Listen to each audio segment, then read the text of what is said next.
नमस्कार। आज हम अव्यय शब्दों के बारे में पढ़ेंगे।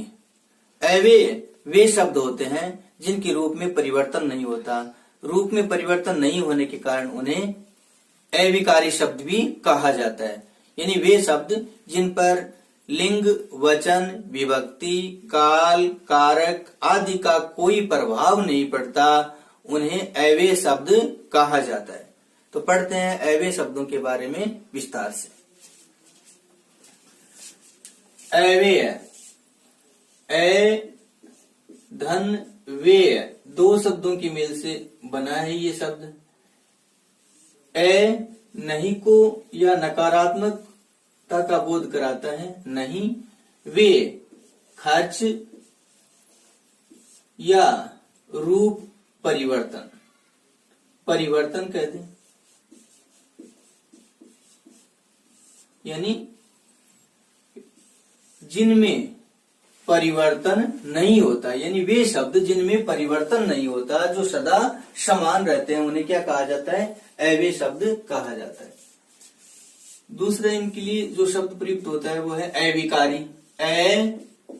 धन विकार धन ई, यानी उपसर्ग है, ई प्रत्यय है, विकार मूल शब्द। विकार का अर्थ यानी जिनके रूप में परिवर्तन होता है। और धन विकार धन ई बराबर अविकारी, जिनके रूप में परिवर्तन नहीं होता, जो हमेशा समान रहते हैं, उन्हें अविकारी शब्द कहा जाता है। तो अव्यय शब्द है, उन्हें दूसरे रूप में क्या कहते हैं? हम अविकारी शब्द भी कहते हैं।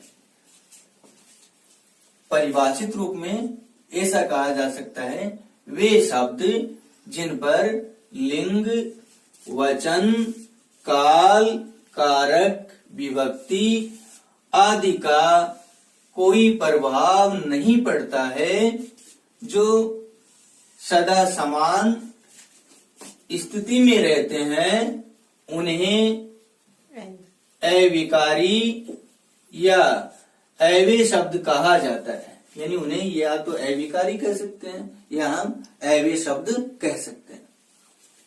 जैसे यथा, तथा, सदा, जब, तक, आज, कल, आगे, पीछे, झटपट, तुरंत, शीघ्र, ये सारे के सारे क्या हैं? अव्यय शब्द है। इनके बारे में हम विस्तार से पढ़ते हैं। अव्यय, अव्यय कि मुख्य रूप से चार भेद माने गए हैं। क्रिया विशेषण अव्यय, समुचय बोधक अव्यय, संबंध बोधक अव्यय, विस्मयादि बोधक अव्यय। क्रिया विशेषण अव्यय यानी वे अव्यय शब्द जो क्रिया की विशेषता को प्रकट करते हैं, उन्हें क्रिया विशेषण अव्यय कहा जाता है। क्रिया की विशेषता को प्रकट करते हैं जो, जैसे बालक धीरे धीरे चलता है, तो चलना जो क्रिया है उसकी विशेषता क्या है? कि वो धीरे धीरे है। यानी बालक धीरे धीरे चल रहा है, बालक धीरे धीरे चलता है, बालक जल्दी चलता है। तो धीरे धीरे जो शब्द है वो क्या है? क्रिया विशेषण अव्यय। क्रिया विशेषण अव्यय की चार भेद माने गए हैं। समय बोधक, या इसे दूसरे रूप से हम कह सकते हैं काल बोधक। काल बोधक क्रिया विशेषण अव्यय यानी वे अव्यय शब्द जो क्रिया के काल का बोध कराते हैं, उन्हें काल बोधक क्रिया विशेषण अव्यय कहा जाता है। वह आज पढ़ेगा, वह कल पढ़ेगा। तो यहाँ जो पढ़ना क्रिया है उसके समय का बोध हो रहा है कि वह आज पढ़ेगा, वह कल पढ़ेगा। तो आज और जो कल है वो क्या है? काल बोधक क्रिया विशेषण अव्यय। क्रिया विशेषण अव्यय। रीति बोधक क्रिया विशेषण अव्यय उन अव्यय शब्दों को कहा जाता है जो क्रिया की विधि को, क्रिया के होने के ढंग को, क्रिया की रीति को व्यक्त करते हैं। उन्हें रीति बोधक क्रिया विशेषण अव्यय कहा जाता है। जैसे बालक झटपट आया, बालक तुरंत आया, बालक धीरे धीरे आया। तो झटपट, तुरंत और धीरे धीरे ये क्रिया की रीति को व्यक्त करते हैं, उसके ढंग को व्यक्त करते हैं, इसलिए इन्हें रीति बोधक क्रिया विशेषण के रूप में जाना जाता है। उसके बाद में है स्थानबोधक क्रिया विशेषण अव्यय। स्थानबोधक क्रिया विशेषण अव्यय उन अव्यय शब्दों को कहा जाता है जो क्रिया के स्थान को व्यक्त करते हैं, उन्हें स्थानबोधक क्रिया विशेषण अव्यय कहा जाता है। जैसे मोहन यहाँ रहता है, सोमन वहां रहता है, मोर ऊपर बैठा है, तो यहाँ वहां और ऊपर जो है वो स्थान का बोध कराने वाले अव्यय शब्द हैं, इसलिए इन्हें स्थानबोधक अव्यय शब्दों के रूप में जाना जाता है। इसके बाद में है परिमाण बोधक क्रिया विशेषण अव्यय। परिमाण बोधक यानी वे अव्यय शब्द जो क्रिया की अधिकता या न्यूनता का बोध कराते हैं, अर्थात क्रिया की मात्रा का बोध कराते हैं, उन्हें परिमाण बोधक क्रिया विशेषण अव्यय कहा जाता है। जैसे इतना पढ़ोगे, इतना दूध पियोगे, इतना ही पढ़ोगे, तो इतना दूसरे उदाहरण के रूप में हम ऐसा कह सकते हैं, कितना पढ़ोगे, कितना दूध पियोगे, तो इतना कितना ये जो है वो क्या है, परिमाण बोधक क्रिया विशेषण के रूप में जाने जाने वाले शब्द हैं।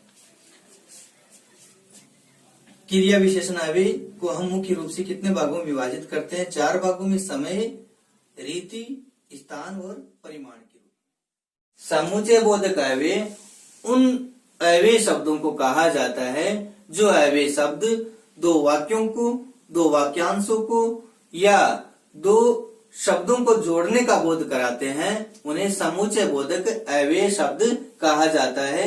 समुच्चय बोधक अव्यय शब्दों को हम 2 भागों में विभाजित कर सकते हैं, संयोजक के रूप में तथा विभाजक के रूप में। संयोजक का मतलब जोड़ने का जो बोध कराते हैं उन्हें संयोजक बोधक कहा जाता है, और विभाजक यानी जो अलग अलग कराने का बोध कराते हैं उन्हें विभाजक समुच्चय बोधक अव्यय कहा जाता है।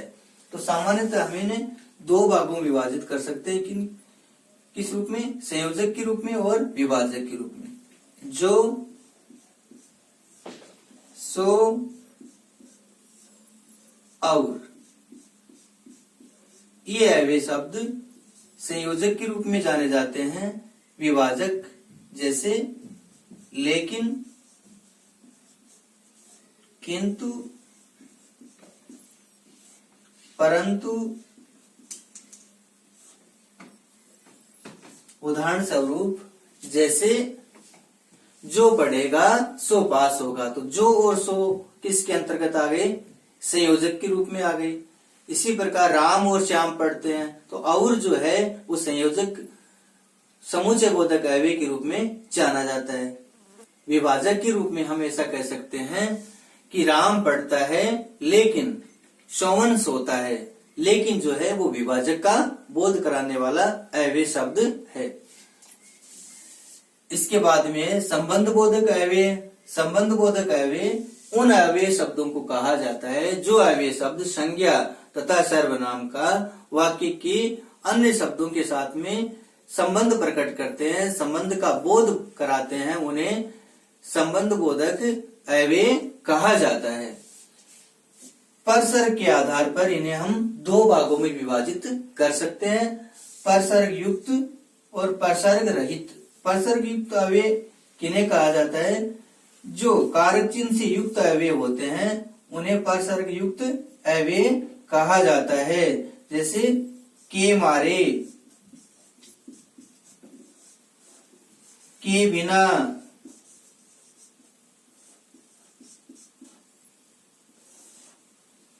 वह खुशी के मारे गदगद हो गया, वह राम के बिना नहीं पढ़ सकता, गीता उमा की पुत्री है, तो गीता उमा की पुत्री है। की जो है वो क्या है? संबंध का बोध कराने वाला है। तो यहाँ के मारे, के बिना, गीता उमा की पुत्री है, यह किताब सोमन की है। तो ये जो की जो शब्द है वो क्या है? अव्यय के रूप में प्रयुक्त हो रहा है। कौन सा अव्यय है? परसर्ग युक्त अव्यय है।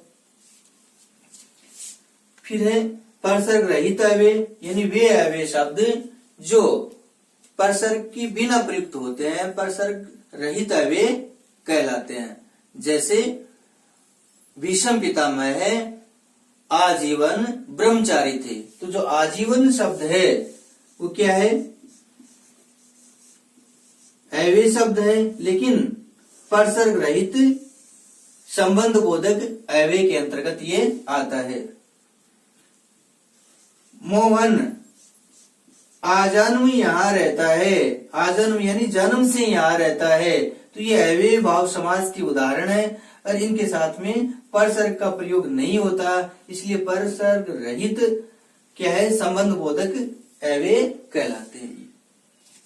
इसके बाद में है विस्मय आदि बोधक अव्यय। विस्मय आदि जो अव्यय शब्द हर्ष, शोक, घृणा, सुख, दुख, तिरस्कार, अपमान आदि का बोध कराते हैं, उन्हें क्या कहा जाता है? विस्मय आदि बोधक अव्यय कहा जाता है। इनको हम सामान्यतः इन भागों में विभाजित कर सकते हैं, जैसे हर्ष बोधक अव्यय, जैसे शाबाश, आह आह, धन्य धन्य, आहा, बहुत खूब, ये सारे के सारे क्या है? हर्ष यानी खुशी का बोध कराने वाले अव्यय हैं। इसी प्रकार शोक बोधक, जैसे उप, हाय हाय, त्राही त्राही, हे राम ये क्या हो गया? तो उप, हाय हाय, त्राही त्राही, हे राम ये क्या हो गया? ये सारे के सारे क्या है? शोक यानी दुख का बोध कराने वाले विस्मय आदि बोधक अव्यय हैं। आश्चर्य बोधक क्या, अरे, ओ, ओहो, ये सारे के सारे क्या है? आश्चर्य का बोध कराने वाले हैं, आश्चर्य प्रकट करने वाले अव्यय शब्द हैं। व्यवहार में ये शब्द जो है ये हम ज्यादा प्रयुक्त करते हैं जब हम स्पष्ट नहीं बोलते, इस प्रकार के अव्यय शब्दों का प्रयोग करते हैं। अनुमोदन, अच्छा, हाँ हाँ, वाह, ये अनुमोदन का बोध कराने वाले। तिरस्कार यानी अपमान का बोध कराने वाले। हट, छी छी, थू थू, धिक्कार, दत्त, अरे हट, ये सारे के सारे क्या है? अपमान या तिरस्कार का बोध कराने वाले अव्यय हैं। फिर है स्वीकारोक्ति बोधक अव्यय। स्वीकारोक्ति का मतलब अनुमति प्रदान करने वाले। ठीक है, बहुत अच्छा, संबंध बोधक। अजी, अरे, हे, सुनते हो, ओए, ये सारे के सारे क्या है? संबोधन का बोध कराने वाले विस्मय आदि बोधक अव्यय के रूप में जाने जाते हैं। आशीर्वाद बोधक, जीते रहो, खुश रहो, दीर्घायु हो, चिरंजीवी भाव, फूलो फलो, दूधो नाओ, पूतो फलो, ये सारे के सारे किसके अंतर्गत आते हैं? आशीर्वाद के अंतर्गत आते हैं। चेतावनी बोधक, खबरदार, सावधान, होशियार, बचे रहो, बचो, ये सारे के सारे क्या है? चेतावनी का बोध कराने वाले यानी सावधान करने वाले हैं, सचेत करने वाले हैं।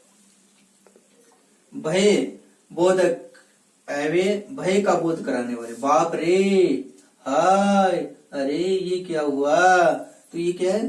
भय प्रकट करने वाले अव्यय हैं। तो यहाँ अरे देखिए आप, यहाँ भी प्रयुक्त हो रहे हैं अरे, और अरे जो है वो क्या है? संबोधन के रूप में भी प्रकट हो रहे हैं। इसका मतलब वाक्य जो प्रयुक्त होगा उस वाक्य के अनुसार है ना अरे का प्रयोग होता है। जैसे संबोधन की बात करें, अरे यहाँ आना, इसका मतलब संबोधन है। और ऐसा कहा जाए, अरे ये क्या हो गया, तो इसका मतलब क्या है? वहां भय या दुख का बोध हो रहा है, भय का बोध हो रहा है। फिर अभिवादन बोधक, जैसे नमस्कार, नमस्ते, प्रणाम, सलाम, ये सारे के सारे क्या? अभिवादन का बोध कराने वाले। कृतज्ञता बोधक, विस्मय आदि बोधक के अंतर्गत आते हैं। जैसे शुक्रिया, आभार, यानी आपका बहुत बहुत शुक्रिया, आपका आभार है कि आपने हम पर विश्वास किया। तो ये क्या है? कृतज्ञता का बोध कराने वाले विस्मय आदि बोधक अव्यय हैं।